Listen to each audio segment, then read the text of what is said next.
जा रहे हैं तो यह खबर आपके लिए बेहद जरूरी है। बता दें कि अब रजिस्ट्री के समय संपत्ति की कीमत कम दिखाकर स्टाम्प ड्यूटी बचाने की कोशिश आपको भारी पड़ सकती है, क्योंकि सरकार ऐसा करने वालों से 100% तक जुर्माना वसूलने की तैयारी कर रही है।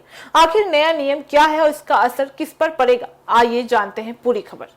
नमस्कार, मैं हूं फरीदा गजर। इस वक्त आप जुड़े हुए एक न्यूज 24 के साथ।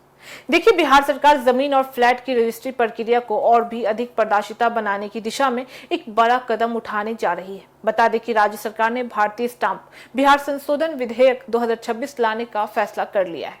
बता दें कि इस विधेयक का मकसद रजिस्ट्री के दौरान संपत्ति की कीमत कम दिखाकर स्टाम्प शुल्क बचाने का प्रस्तावित रोक लगाना भी बन गया है।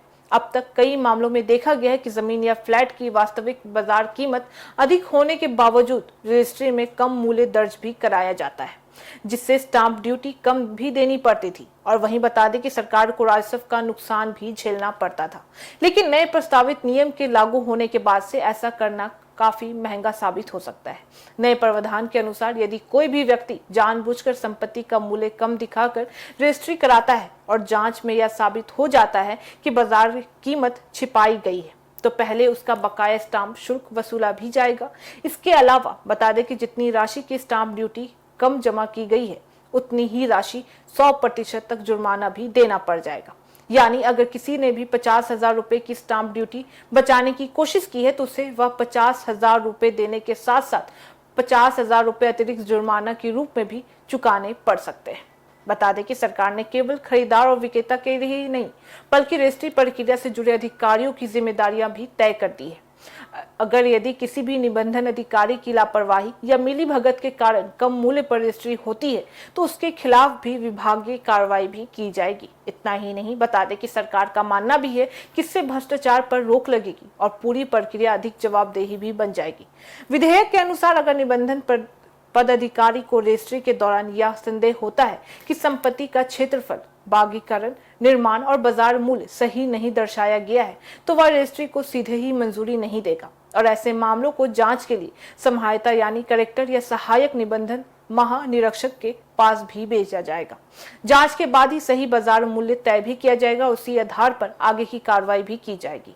इतना ही नहीं, बता दें कि सरकार का कहना है कि इस कानून से स्टाम्प शुल्क चोर पर रोक भी लग जाएगी और सरकार राजस्व बढ़ेगा भी और रियल एस्टेट सेक्टर में पारदर्शिता भी आ जाएगी। वहीं विशेषज्ञों की सलाह है कि जमीन या फ्लैट खरीदने वाले लोग रजिस्ट्री से पहले सभी दस्तावेजों की अच्छी तरह से जांच कर ले और संपत्ति का सही बाजार मूल्य भी दर्ज करा दे। किसी भी तरह की गलत जानकारी या कम कीमत दिखाने की कोशिश अब कानूनी कार्रवाई और भारी जुर्माने का कारण भी बन सकती है। यानी अगर आप बिहार में जमीन या फ्लैट खरीदने की योजना बना रहे हैं तो अब रजिस्ट्री के समय पूरी सावधानी बरतना बेहद जरूरी भी हो जाएगा। सही जानकारी देना ही आपके लिए सबसे सुरक्षित विकल्प भी बन जाएगा। आपकी राय क्या है कि सरकार का यह फैसला स्टाम्प शुल्क चोरी रोकने के लिए सही कदम है या इससे आम खरीदारों की परेशानी और भी बढ़ सकती है? अपनी राय हमें कमेंट बॉक्स में जरूर बताइएगा। तो फिलहाल इस खबर में बस इतना ही। बाकी ऐसी तमाम खबरों के लिए देखते रहिए न्यूज 24। हर खबर सबसे पहले सबसे सटीक। वीडियो को लाइक करें, शेयर करें और चैनल को सब्सक्राइब करना ना भूलें।